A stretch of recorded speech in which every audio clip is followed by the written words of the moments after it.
আসসালামু আলাইকুম সুপ্রিয় দর্শক, পদ্মা টিভি 24 এর পক্ষ থেকে আপনাদের সবাইকে আন্তরিক প্রীতি এবং শুভেচ্ছা জানাচ্ছি। প্রিয় দর্শক, বৈষম্য বিরোধী প্রেস ক্লাব এপিসি বিসিএ জয়ের গল্প অনুষ্ঠানে আমরা আজকে যাকে যুক্ত করছি তিনি হচ্ছেন গণপ্রজাতন্ত্রী বাংলাদেশ সরকারের একজন বিশেষ দায়িত্বশীল 21তম বিসিএস স্বপ্নজয়ী একজন ব্যক্তিত্ব, লোকাল গভর্নমেন্টের যিনি দায়িত্ব পালন করছেন রংপুর ডিভিশনে, সেই বিদগ্ধ ব্যক্তিকে আমরা যুক্ত করছি, যিনি যুগ্ম সচিব হিসাবে প্রজাতন্ত্রের একজন অফিসার হিসেবে দায়িত্ব পালন করছেন। তার কাছ থেকে আমরা কিছু বিষয় জানবো। প্রিয় দর্শক, প্রত্যেক ব্যক্তি যারা সফল হয়েছেন তাদের কিছু না বলা কথা রয়েছে। আজকের যিনি আলোচক তিনি কিভাবে তার জীবনটিকে সফল করলেন, কিভাবে তিনি তার স্বপ্নের এই জায়গায় আসলেন এবং এই চেয়ার থেকে তিনি কী অভিজ্ঞতাগুলি অর্জন করছেন, যা দ্বারা তিনি রাষ্ট্র এবং জনগণের জন্য কল্যাণমুখী দিক নির্দেশনা দিবেন বা ভবিষ্যতে এই জনগণের জন্য তিনি নিজেকে কীভাবে নিবেদিত করবেন, সে সম্পর্কিত কিছু বিষয় নিয়ে আমরা আলোচনা করব। দর্শক, আপনারা আমাদের সাথে যুক্ত থাকুন। আমাদের সাথে যুক্ত হচ্ছেন জনাব মোহাম্মদ আবু জাফর। জি স্যার, আপনি দর্শক শ্রোতাদেরকে জানাতেন। ধন্যবাদ আপনাকে এবং আপনার এই চ্যানেল টেলিভিশন, পদ্মা টেলিভিশন আপনাকে আমাদের এখানে আমাকে সংযুক্ত করে আপনাদের প্রতি কৃতজ্ঞতা এবং ধন্যবাদ জানাচ্ছি। সেই সঙ্গে যারা এই প্রোগ্রাম দেখছেন বা দেখবেন ভবিষ্যতে, তাদের জন্য আগাম শুভেচ্ছা এবং কৃতজ্ঞতা থাকলো। তারা যেন এখান থেকে অনেক কিছু নিতে পারে, জীবনে বড় হতে পারে, সেই প্রত্যাশা থাকলো। স্যার, প্রতিটি শিশু যখন জন্ম নেয় তখন তার পিতা মাতা, আত্মীয় স্বজন, পাড়া প্রতিবেশী তাকে কোলে নেওয়া থেকে শুরু করে একসাথে স্বপ্ন দেখানো শুরু করে, তাকে নিয়ে ভাবনা শুরু করে। আপনি আপনার পৃথিবীতে আসার পরে আপনার পরিবার সবাই আপনি যত আস্তে আস্তে বড় হচ্ছেন তত আপনার দায়িত্ব এবং স্বপ্ন দেখা শুরু হয়ে যাচ্ছে। তো আপনার পরিবার আপনাকে নিয়ে কি স্বপ্ন দেখলো বা তাদের স্বপ্নের সাথে আপনার কিভাবে অ্যাডজাস্টমেন্ট হলো, বা আপনি নিজে থেকে কিছু স্বপ্ন দেখলেন, আপনার পরিবার সেই স্বপ্নকে সাপোর্ট করলো, এই যোগ সাজসের ভিত্তিতে আপনি আজকে এই জায়গায় আসলেন? আপনি যদি সেই শুরুর গল্পটি বলতেন। ধন্যবাদ আপনাকে। আসলে সেই সময় যে গল্পগুলো সেগুলো আসলে অনেককে অনুপ্রেরণা দিবে, কারণ আমি হলাম আমার পরিবারের তৃতীয় সন্তান। আগের দুইজন যে আমাদের জন্ম হয়েছিল আমার ভাই, তারা খুব আর্লি মারা যায়, এই জন্য আমি হলো জীবিত সন্তান ওই পরিবারে। তো আমার প্রতি সবার একটা ভালোবাসা এবং আগ্রহ ছিল, কারণ পরপর দুইটি সন্তান মারা গেছে আমাদের পরিবারে, আমি তৃতীয়। তো সেখানে একটা স্বপ্ন ছিল যে এই ছেলেটাকে বাঁচিয়ে রাখতে হবে, সে যেন লেখাপড়া করে যেন বড় হতে পারে বা সমাজে বা পরিবারের জন্য কিছু করতে পারে, এরকমটা স্বপ্ন ছিল। তো ওই সময় আমার যে ভাই ছিল যে মারা গেছে, তখন প্রচুর ওই সময় ডায়রিয়া হতো আমাদের ওই অঞ্চলে, দক্ষিণ অঞ্চলে। আমাদের পরিবারের অনেকেই মারা গেছে, আমাদের এক বড় মামা, আরও ফুফাতো ভাই, আমাদের বাড়িতেও অনেকে মারা গেছে ডায়রিয়া রোগে। তখন ডায়রিয়ার এই যে প্রতিষেধক, যে স্যালাইন খেলে মানুষ ডায়রিয়া থেকে মুক্ত হতে পারে, বাঁচে, সেই প্রযুক্তি তখন গ্রামে ছিল না। তো ওখান থেকে আমি তখন ওই যে 2 বছর বয়সী আমার ভাই কিন্তু মারা যায়, তার ডাক নাম ছিল শহীদ।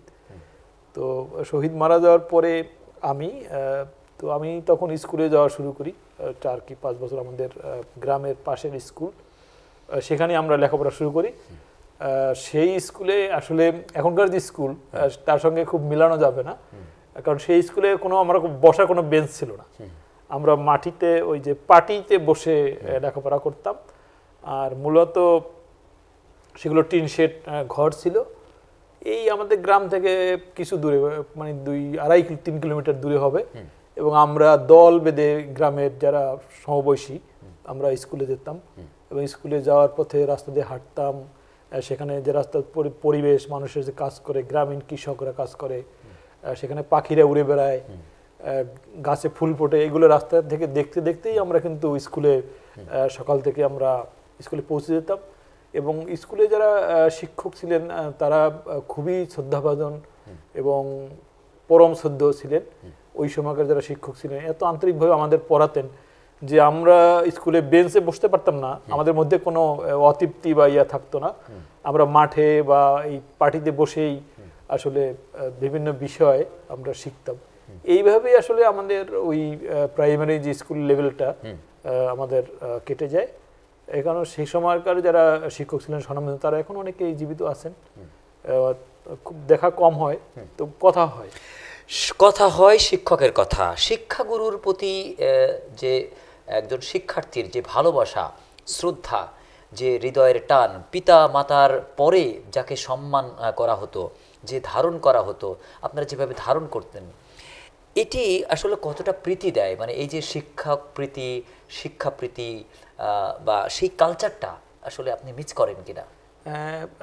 অবশ্যই মিস করি। আমরা তো এখন দেখি যে এই যে শিক্ষকদের প্রতি যে শ্রদ্ধাবোধ বা তাদের প্রতি যে ভালোবাসা, সেটা অনেকাংশে আমার কাছে মনে হয় যে এখন বর্তমান প্রেক্ষাপটে কমে গেছে। তখন যারা শিক্ষক ছিলেন তাদের কোনো ওইরকম মনে করেন অর্থলোভ বা কোনো বড় কিছু হবেন এরকম তাদের কোনো তাদের মনের ভিতরে কোনো বাসনা আকুতি ছিল না। তারা আন্তরিক ছিলেন তাদের শিক্ষা কাজে, এবং তার একজন শিক্ষার্থী জীবনে খুব বড় কিছু হোক এই বাসনা তাদের মনের মধ্যে ছিল, এবং সবাই যেন ভালো করতে পারে বা আদর্শ মানুষ হতে পারে, সুশিক্ষিত হতে পারে, এই ধরনের প্রবণতা আমরা শিক্ষার মধ্যে দেখেছি। বেশি নাম্বার পেতে হবে, ভালো মার্কস বা সার্টিফিকেট পেতে হবে, এই ধরনের মনোভাব তাদের মধ্যে কম ছিল। অর্থাৎ মানুষ গড়ার কারিগর হিসেবে তারা তাদের স্টুডেন্টদেরকে আপন সন্তান স্নেহে লালন করতেন, পালন করতেন, তৈরি করতেন। আমরা অনেক ছোট গল্প বা কিছু কবিতা আমাদেরকে মুখস্থ করানো হতো বা পড়ানো হতো, যা আমাদের শিশুতোষ বিকাশ ঘটানোর ক্ষেত্রে। সেই সমস্ত বিষয়গুলি কিন্তু এখন আমরা দেখি না। বাদশাহ আলমগীর, কুমারে তাহার পড়াই তো এক মৌলবী দিল্লির, সকালে উঠে আমি মনে মনে বলি। এই যে মানে নিজের আত্মগঠন, চরিত্র গঠন, নীতি গঠনের ক্ষেত্রে যে শিক্ষাগুলি, কবিতাগুলি, এগুলি আমাদের বর্তমান পাঠ্যক্রমগুলিতে আসলে ওইভাবে দেখা যায় না। এখন অনেক কিছুই দেয়া হয়েছে, কিন্তু এই আগের পূর্বের এই কথাগুলি থেকে আসলে এই প্রজন্মের যারা স্টুডেন্ট তারাও অনেক বিশেষ কিছু পেত কিনা? অবশ্যই সেই সময়ের যে সিলেবাস ছিল, আদর্শ লিপি ছিল একটা, আপনার মনে আছে কিনা? আদর্শ লিপি পড়ানো হতো, তার বিভিন্ন নীতিবাক্য শেখানো হতো। আমরা যা কিছু করেছি সব দল বেঁধে, আমাদের এক সহপাঠীদের এক ধরনের গ্রুপ ছিল। এই মাঠে খেলাধুলা বলেন, কোনো কিছু শিক্ষা বলেন, এই নামতা শিখা, এখন সেই প্রচলনগুলো নেই। আমরা যেমন নামতা শিখতাম কিভাবে, আমরা কিন্তু বই পড়ে পড়ে নামতা শিখিনি। আমাদের নামতা শিক্ষার মানে কৌশলটা ছিল এরকম গোল হয়ে, সার্কেল হয়ে একটা একজন বলতো, আর আমরা সবাই সেটা আবার মুখরিত শব্দে সেগুলো আবার আমরা বলতাম কোরাস টাইপের, কোরাস করে। হ্যাঁ, এক এক একজন বলতো, আবার সবাই এক এক দুই এক দুই, এইভাবে কিন্তু কোরাস, এইভাবে কিন্তু আমরা স্কুলে নামতা শিখেছি। শুধু নামতা না, যে কোনো বিষয় কিন্তু আমরা এরকম গ্রুপ দল ভিত্তিক আমরা শিখেছি। সেই সময়ের এই সহজাত এবং সেই প্রাচীন গ্রামীণ যে শেখার যে পদ্ধতি, সেটা অনেক আমার কাছে মনে হয় যে আন্তরিক ছিল। এখন আমাদের অনেক প্রযুক্তি বেড়েছে, কিন্তু ওই যে শেখার যে কৌশলগুলো বা উপলব্ধির যে বিষয়টা শিক্ষার্থীদের মধ্যে, সেটা মনে হয় ঘাটতি আমরা দেখতে পাচ্ছি। এটা মনে হচ্ছে। আপনি এই যে বিশেষ করে ডিভিশনাল একটি শিক্ষা কারিকুলাম ছিল 2000-এর পূর্ব পর্যন্ত, 2000-এর পর থেকে জিপিএর সেটআপটি আসলো। ডিভিশনাল সেটআপের ক্ষেত্রে কেমন দেখা যাচ্ছে, আর জিপিএ সেক্টরের সম্পর্কে কেমন দেখা যাচ্ছে? এখানে আমরা কিছু মিস করছি কিনা, বা আগে কিছু আমরা রিচ করছি কিনা? রিচ বা মিস আসলে কি বোঝা যাচ্ছে? আসলে আমাদের কোনো একটা মানে লক্ষ্য অর্জনের জন্য আমাদের টার্গেট ফিক্স আপ করা দরকার। যে এখনকার যারা কারিকুলাম, যেটা আমি আজকেও একটা স্কুলে গিয়েছিলাম, আমি ওই স্কুলের সভাপতি ম্যানেজিং কমিটির, সেখানে যে লেখাপড়ার যে পদ্ধতিগত আমার কাছে মনে হয় যে সমস্যা, সেটা কীরকম যে আসলে গাইড বই, টেক্সট বই আসলে আমার পড়ানো হচ্ছে কিনা। মূল টেক্সট যদি না পড়ে, আমি যতই অনুশীলন করি, আমি পরীক্ষা নেই, সে কিন্তু শিখতে পারবে না। মূল টেক্সট তাকে ভালো করে শিখতে হবে। সেই জায়গাটা আমাদের সিলেবাসটা এমন হওয়া উচিত যে গাইড, নোট, কোচিং, এগুলো হলো আমার টারশিয়ারি বা ফোর্থ লেভেলের বিষয়। মূল বেসিক হওয়া উচিত যে আমার মূল যে টেক্সট বই, সেটা যেন আমি পাঠ করতে পারি। আরেকটা হলো যে ক্রিয়েটিভ রাইটিং বা পাবলিক স্পিকিং, এই জিনিসগুলো আমাদের শিক্ষায় একদম মানে সিলেবাস অন্তর্ভুক্ত হবে। আমি হয়তো একটা টপিক পড়ালাম, আমি কোশ্চেন দিয়ে দিলাম, এই কোশ্চেন সে মুখস্থ করে আনসার দিল, বাট আমি যদি তার যে সৃজনশীলতার বিকাশ, সেটা হচ্ছে না। আমি বাংলাদেশ সম্পর্কে 5টা কোশ্চেন করলাম, সেই কোশ্চেনের 5টা অ্যান্সার দিল, কিন্তু বাংলাদেশকে আমি যদি লিখতে দিই তাকে যে তুমি বাংলাদেশ সম্পর্কে 500 শব্দ একটা কিছু লিখো, বাট হি উইল ফেল, সে লিখতে পারবে না। এই যে তার যে সৃজনশীলতা বা ক্রিয়েটিভিটি, সেটা কিন্তু কমে যাবে। শব্দ সংযোজন, শব্দ সংমিশ্রণ, শব্দের কনসেপ্ট তৈরি করা বা ধারণা তৈরি করা, এই জিনিসগুলো সে আসলে তার যে দক্ষতার লেভেল বা তার যে ক্রিয়েটিভিটি সেই জায়গাটা কিন্তু তৈরি হবে না। সেক্ষেত্রে এমসিকিউ যে সিস্টেমটাই আমার কাছে যেটি মনে হয় যে আমাদের স্বাধীনতা দিবস কোন তারিখ 26 মার্চ 27 মার্চ 28 মার্চ 29 মার্চ কেন 3টি মিথ্যা তারিখ আমাকে মুখস্থ করানো হচ্ছে? আমি 3টা মিথ্যা তারিখ বারবার চোখের সামনে 3টি মিথ্যা দেখছি, দেখে আমি জানি 26 তারিখটাই পড়ে যায়। কিন্তু এই যে দ্বিধাদ্বন্দ্বের ক্ষেত্রে অনেক সময় আবার আন্দাজে মেরে দিলেও 100টার মধ্যে আন্দাজে মেরালো 10টা, অর্থাৎ আন্দাজের জ্ঞান, আন্দাজি সার্টিফিকেট, আন্দাজি প্রমোশন, অর্থাৎ আমি সেকেন্ড ক্লাসের যোগ্যতা আমার আছে কিন্তু আন্দাজ আমাকে ফার্স্ট ক্লাসে নিয়ে গেছে, অর্থাৎ আমি জিপিএ 4 পাবো যেখানে সেখানে আমি আন্দাজে মেরে 5 পেয়ে গেছি। এই বিষয়ে রবীন্দ্রনাথের একটা খুব বিখ্যাত কবিতা আছে, সেখানে ওই যে তোতা পাখির মতো আমি সবকিছু মুখস্থ করলাম, আমি খাতায় লিখে দিয়ে আসলাম, নাম্বার পেলাম, সার্টিফিকেট পেলাম, বাট জিনিসটা আমি বুঝলাম না বা তার গভীর ধারণা নাই ওই বিষয় সম্পর্কে। সেই সিস্টেমটা ঠিক এরকম। এখানে ওই যে এমসিকিউ আমি তোমার বাবার নাম কি, আমি 4টা নাম দিলাম, তো বাবার নামকে ওটা উত্তর দিবে, ওই তোমার বাবার নামকে 4টা বলেন। কোনো একটা মানে ইন্টারভিউতে গেছে যে তোমার বাবার নাম কি, তখন বলে 4টা বলেন। ওই যে এমসিকিউ ওই যে অভ্যস্ত হয়ে গেছে। হ্যাঁ, তো এই জিনিসটা এমসিকিউ যেটা থাকতে পারে, বাট এর পাশাপাশি আমাদের যে ক্রিয়েটিভিটি বা মূল টেক্সট যেটা, সেইটাকে আমাদের বেশি ফোকাস করা উচিত। এমসিকিউ অনেক দেশে আছে, সেটা থাকতে পারে, কিন্তু সেটা লেভেল আন্ডারস্ট্যান্ডিং কতটুকু থাকবে সেটা বিষয়ে যথেষ্ট বিবেচনা বা কনসিডার করার সুযোগ আছে। আমাদের শিক্ষাক্রমে যে জিনিসগুলো দেখা যায়, এই ঐতিহাসিক বিষয়গুলির টেক্সটটা একজন পড়লে খুব সহজে রপ্ত করতে পারে, তার মুখস্থ করা লাগে না, সে কিন্তু ধারণ করতে পারে, নিতে পারে। কিন্তু অন্যান্য সেক্টরের টেক্সটগুলি দেখা যাচ্ছে তার ধারণ করতে কষ্ট হচ্ছে, সে কিন্তু সেটা মুখস্থ চলে যাচ্ছে। সেক্ষেত্রে ঐতিহাসিক যে ক্ষেত্রতে ঐতিহাসিক ক্ষেত্র যেটি আমাদের ইতিহাসধর্মী বা গল্পধর্মী বিষয়গুলি আমরা ধারণ করতে পারছি, আর যেটা প্রাবন্ধিক বিষয়গুলি বা বিভিন্ন টপিক্সের বিষয়গুলি নিয়ে আমরা ওইভাবে ধারণ করতে পারছি না, এগুলি থেকে এমসিকিউর থেকে প্রশ্ন তৈরি করা হচ্ছে।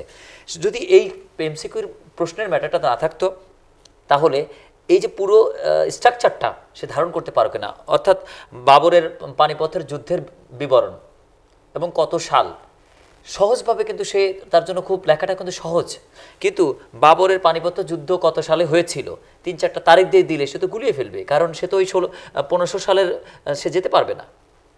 তাহলে এই জায়গাগুলি একটু ভাবনা ভেবে আরও আমাদের মস্তিষ্ক শ্রীবিকাশ গঠনের জন্য অবশ্যই শিক্ষা কারিকুলাম নিয়ে ভাববেন বলে আপনি নিশ্চয় মনে করছেন।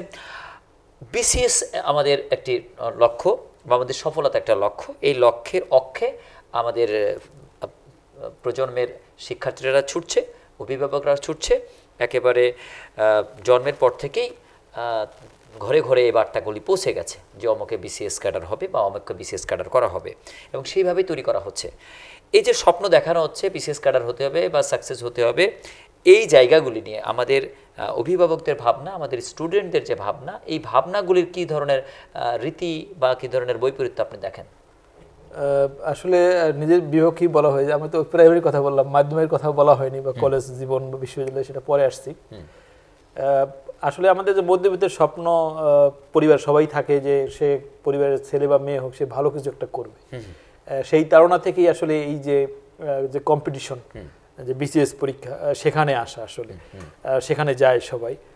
কেউ ডাক্তার হতে চায়, কেউ ইঞ্জিনিয়ার হতে চায়, হ্যাঁ, কেউ শিক্ষক হতে চায়, এইভাবে, বা কেউ প্রশাসনে আসতে, এই ধরনের একটা প্রতিযোগিতা আমাদের সমাজে এই মধ্যবিত্তের মধ্যে আছে। কিন্তু ব্যক্তিগতভাবে আমি বললে নিজেকে বিরুদ্ধেই বলা হয় যে আমি এই চাকরিটা অতভাবে নেই, এর চেয়ে বেশি যারা ইয়াং জেনারেশন তাদের জন্য হলো যে তারা সবাই জব ক্রিয়েট করবে, জব সিকার হবে না। মানে মনে করেন যে চাকরি খুঁজতেছি, জুতো একটা প্রবাদ আছে না যে মানে পায়ের তলা ক্ষয় হয়ে যায় কিন্তু চাকরির সন্ধান মিলে না।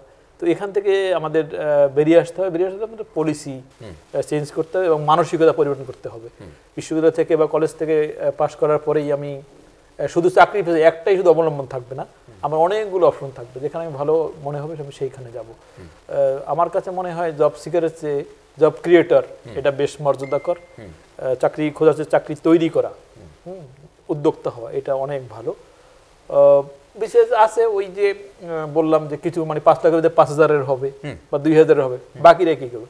বাকিদের জন্য ওই আমার পথ তৈরি করতে হবে, তাদের উদ্যোক্তা তৈরি করতে হবে, বা তাদের সৃজনশীল কোনো কাজে সম্পৃক্ত হতে হবে।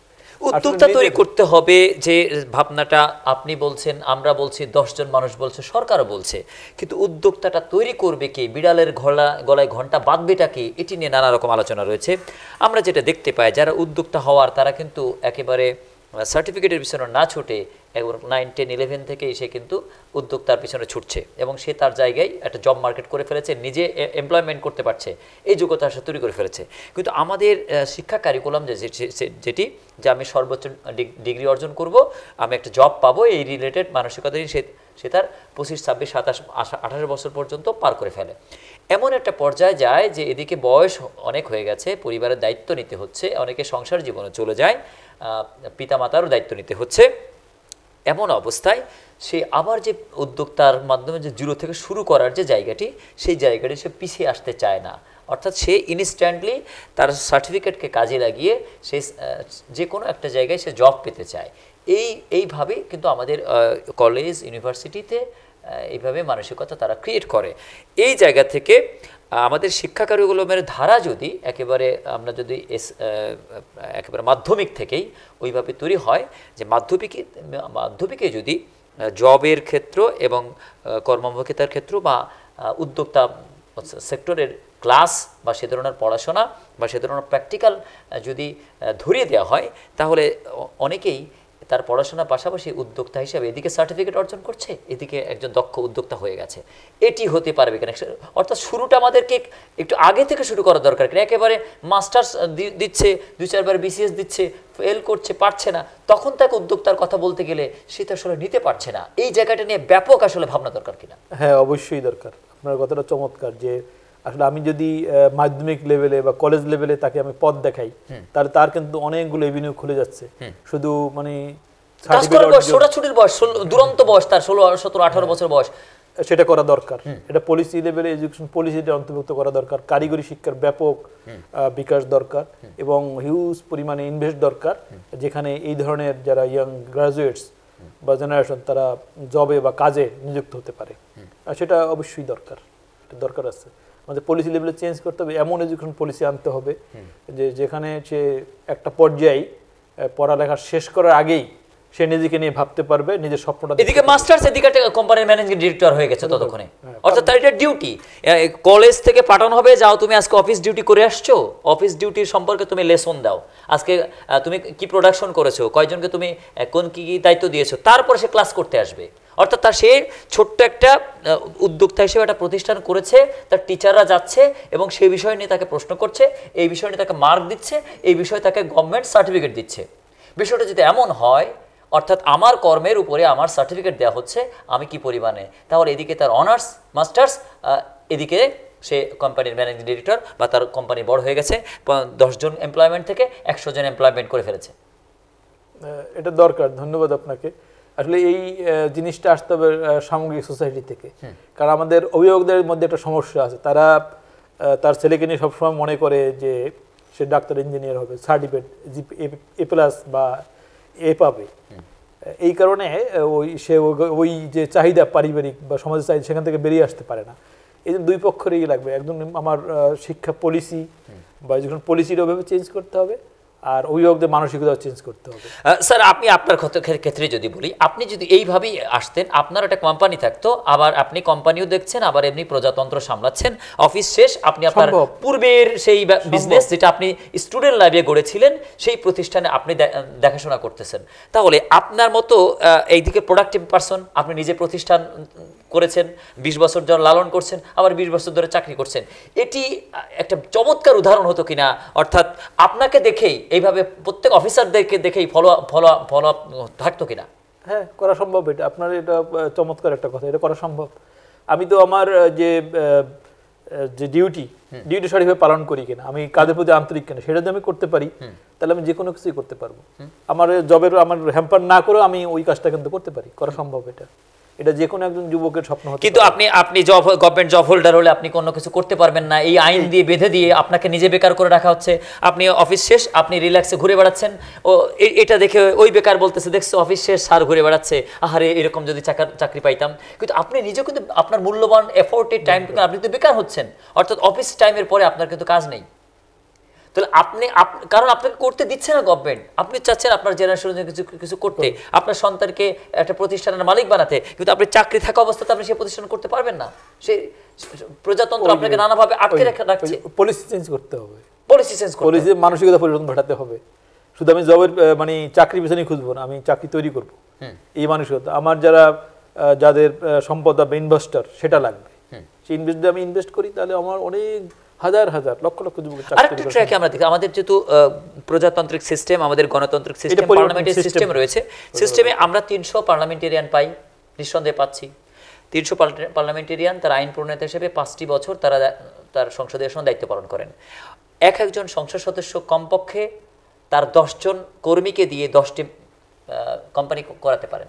তাদের যে লোকবল আছে, পরিবেশ আছে, তাহলে 10টি যদি কোম্পানি হয় এবং এক একটা কোম্পানিতে যদি সেটা প্রোডাক্টিভ কোম্পানি হয় বা ম্যানুফ্যাকচারিং কোম্পানি হয়, এক একটা কোম্পানিতে কমপক্ষে 1000 লোকের এমপ্লয়মেন্টের সুযোগ আছে। তাহলে একজন সংসদ সদস্য 10টি কোম্পানি করালেন এবং তার মাধ্যমে 10,000 লোকের কর্মসংস্থান হলো। রাষ্ট্র বেকার তো খুঁজেই পাবে না। এই জায়গাগুলি নিয়ে মৌলিক ভাবনা অবশ্যই ভাবা দরকার কিনা স্যার? আমাদের সমাজে আমরা কৃষি প্রধান বাংলাদেশ, আমাদের একটা কৃষিভিত্তিক একটা সংস্কৃতি আমাদেরকে ছড়ানো হয়েছে। ইতিপূর্বে প্রতিটি বাড়ি শিল্প উদ্যোগ অর্থাৎ খামার উদ্যোক্তা করার জন্য সবাই বলে থাকেন। কিন্তু আমরা যারা পড়াশোনা করি, আমরা প্যান্ট শার্ট পরা শিখি, আমরা কোটটাই পরা শিখি, শেখার পরে আমি আমার ভালো পশুপালনটি করতে চাই না, আমি ওই গরুর দুধটা বাজারে বিক্রি করতে গেলে আমার প্রেস্টিজ বাঁধে, তাই আমি শুটেড বুটেটলা হব, আমি ওটা করব না। তো এই জায়গা থেকে আমাদের একটু ডিফারেন্টভাবে আমরা চেঞ্জ করে দিতে পারি, অর্থাৎ একটি বাড়ি একটি খামার না, আমার বাড়ি আমার খামার নয়, আমার বাড়ি আমার শিল্প, আমি একজন স্টুডেন্ট, আমি একটা কোম্পানির এমডি, আমাকে যদি সেইভাবে তৈরি করা হয়, আমাকে যদি সেই জ্ঞানগুলি দেওয়া হয় প্র্যাকটিক্যালে, তাহলে প্রতিটি পরিবারে আপনি যেটি স্যার আগে প্রাক আলোচনায় বলছেন যে 22 লক্ষ শিক্ষার্থী প্রতি বছর কিন্তু অন্তত কলেজ লেভেলে যাচ্ছে, কিন্তু তারা কতটা প্র্যাকটিক্যাল নলেজ লেভেলে যাচ্ছে সেটি কিন্তু আমরা ভাবছি না। আমাদের রাষ্ট্র কি তাদেরকে নিয়ে ভাববে কিনা? অবশ্যই রাষ্ট্রের ভাবা প্রয়োজন। আপনি যেটা বললেন যে আমরা যদি যে উদাহরণটা বললেন যে প্রতিটা বাড়িতে আমি কিন্তু ইন্ডাস্ট্রি করে তুলতে পারি, সম্ভব এটা। আমার তো পরিবারে একটা বাড়িতে তো অনেক লোক থাকে, যে যেটা পারে সেই কাজটা করবে, এবং সেই প্রোডাক্টগুলো যদি আমি মার্কেট করতে পারি, মার্কেট লিঙ্কেজটা দেওয়া হয় এবং সেটা প্রোডাকশন ইনপুট যদি দিতে পারি, তাহলে আমার তো এখানে আমার যে ওই ইন্ডাস্ট্রিয়াল যে রেভলিউশনের কথা বলি, শিল্প বিপ্লব ঘটানো সম্ভব। আমাদের প্রতিটা গ্রামে এই সম্ভাবনা আছে এবং অনেকে আপনি দেখবেন যে অনেকে করেছেও। আমি দেখেছি যে কাজীপুর, আমি শেরপুর এক সময় চাকরি করেছি, সেখানে দেখেছি যে শিমুলবাড়ি নামে একটা জায়গা আছে, সেখানে কি বাংলাদেশে যত ওই যে কম্বল তৈরি হয়, এটা কিন্তু ওইখানে গ্রামের লোকেরা করে, বিভিন্ন জায়গা থেকে তুলে এনে ওইখানে তৈরি করে এবং ওখান থেকে সারা বাংলাদেশে কিন্তু এটার মার্কেটিংটা হয়, তৈরি করে, মার্কেট অর্ডার আসে এবং ওখানে চলে যায়। এবং এর ফলে কিন্তু ওই শিমুলবাড়ি কাজীপুর উপজেলায় সিরাজগঞ্জের প্রচুর লোকের কিন্তু কর্মসংস্থান তৈরি হয়েছে। অনুরূপভাবে এরকম বাংলাদেশের প্রতিটা গ্রামে করা সম্ভব, প্রতিটা বাড়িতে করা সম্ভব, যে সেখানে যে ধরনের কাজ করা সুযোগ সেই ধরনের কাজের ইনপুট দিয়ে এবং তাদের যদি একটু দক্ষ প্রশিক্ষণ দিয়ে দক্ষ তৈরি করে তাদের উৎপাদিত পণ্যগুলো যদি মার্কেটের লিঙ্কেজ করে দেওয়া যায় এবং সেই প্রোডাক্টগুলোর যদি কোয়ালিটি ইমপ্রুভ করা যায়, তাহলে এই বাংলাদেশের যে অর্থনীতি, এটা 5 বছরের মধ্যে ভীষণভাবে পরিবর্তন করা সম্ভব, যথেষ্ট সুযোগ রয়েছে। অবশ্যই এই বিষয় নিয়ে রাষ্ট্র ভাববে, আমরা সবার কাছে ভাবনাগুলো পৌঁছে দিতে চাচ্ছি। স্যার, আমরা কথা বলছিলাম বিসিএস নিয়ে।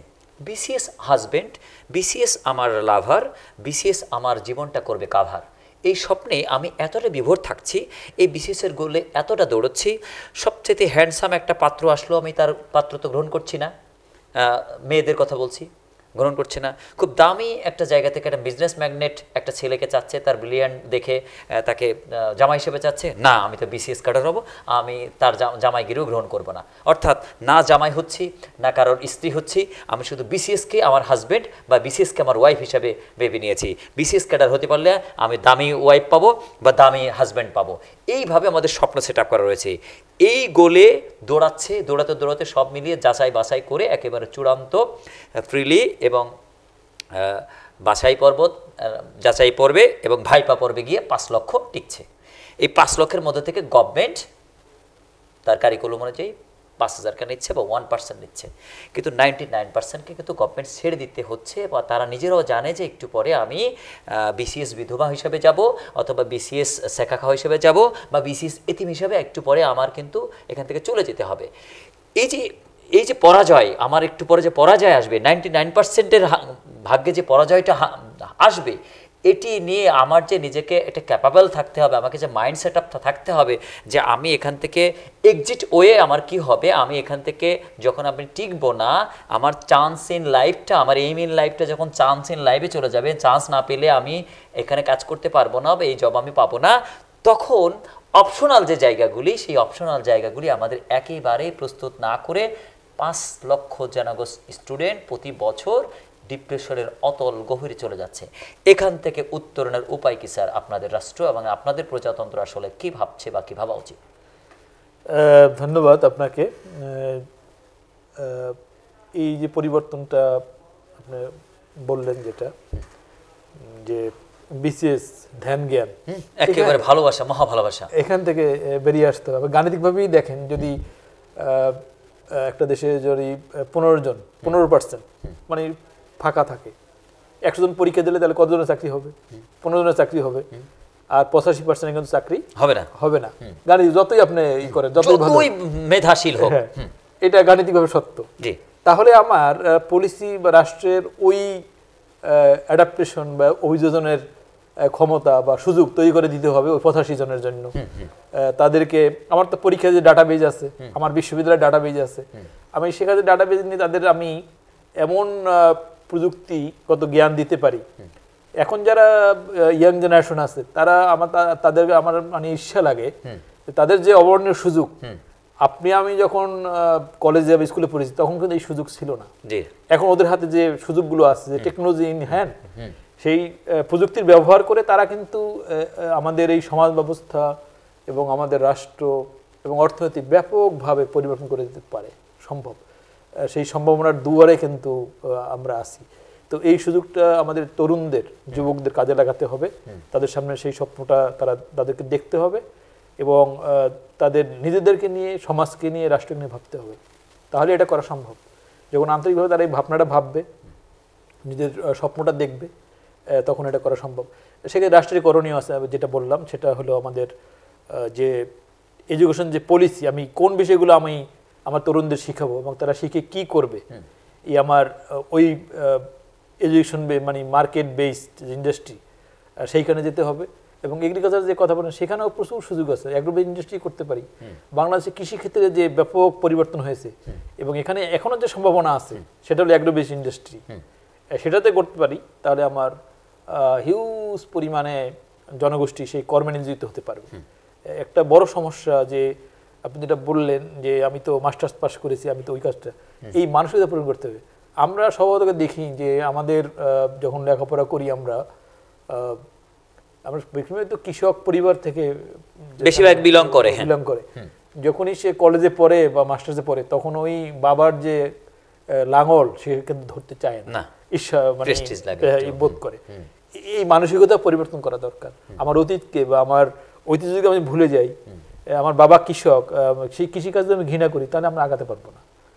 ওই কৃষককে আমার ভালোবাসতে হবে, কৃষিকে ভালোবাসতে হবে, দেশকে ভালোবাসতে হবে, স্বপ্ন দেখতে হবে এবং সেই স্বপ্নটাকে বাস্তবায়ন করতে হবে। স্যার, আপনি রাষ্ট্র, আমরা জনগণ, 5 লক্ষ, আমরা আপনার সন্তান।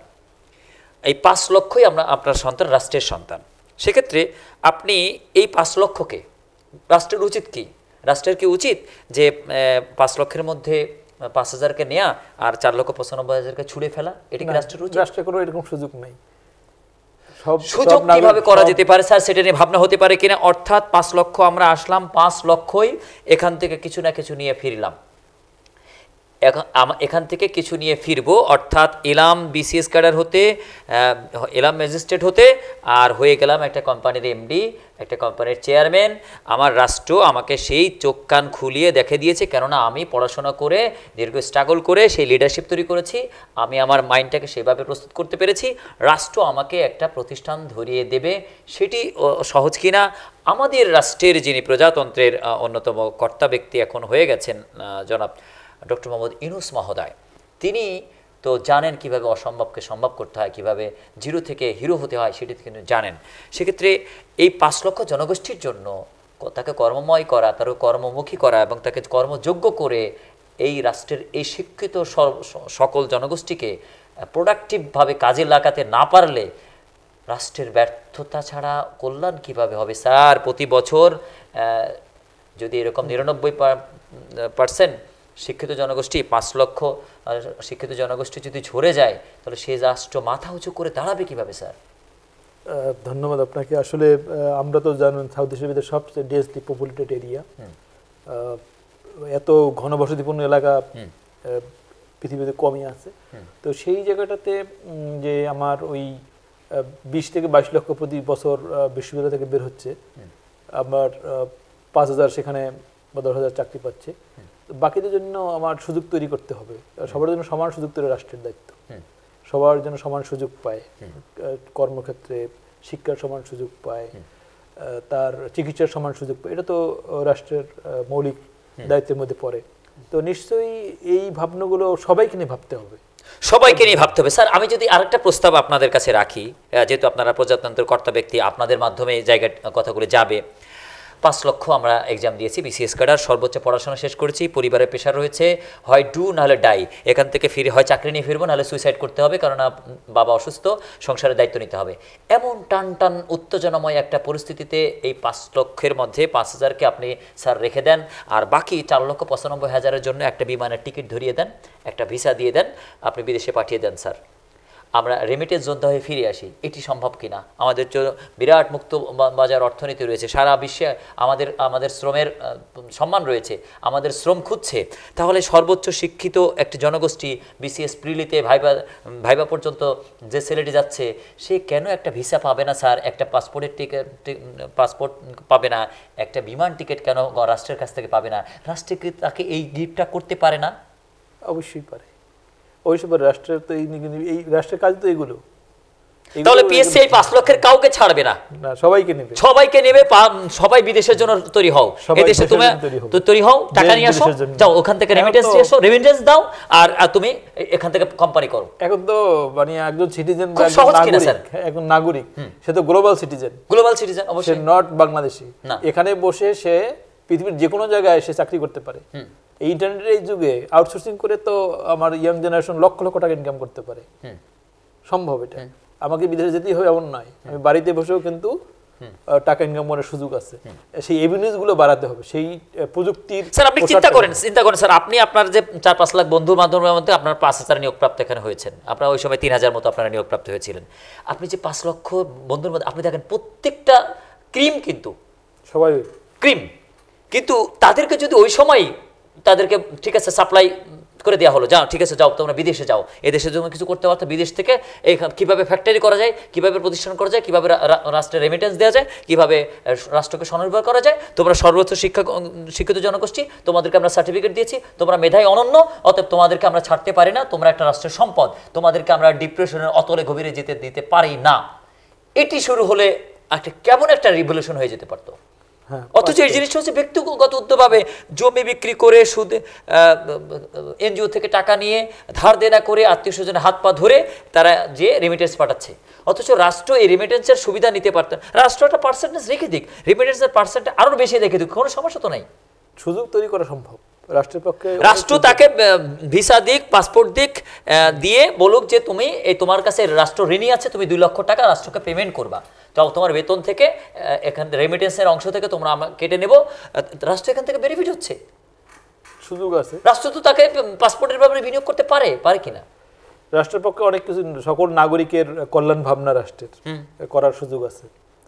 যে কোনো বিষয় নিয়ে রাষ্ট্র পলিসি তৈরি করতে পারে এবং তার জনগণের কল্যাণের জন্য যে কোনো সুযোগ তৈরি করতে পারে, এক্ষেত্রে কোনো সমস্যা নেই। অবশ্যই এই ভাবনাগুলি স্যার অবশ্যই রাষ্ট্র গুরুত্ব দিবে। আমরা যে আলোচনাগুলি করছিলাম বিসিএস জয়ের গল্পের মধ্যে আমরা যে আলোচনাগুলি করছি, সেই আলোচনাগুলো থেকে অবশ্যই আমাদের রাষ্ট্র আমাদের জনগণের জন্য প্রোডাক্টিভ বিষয় নিয়ে ভাববে।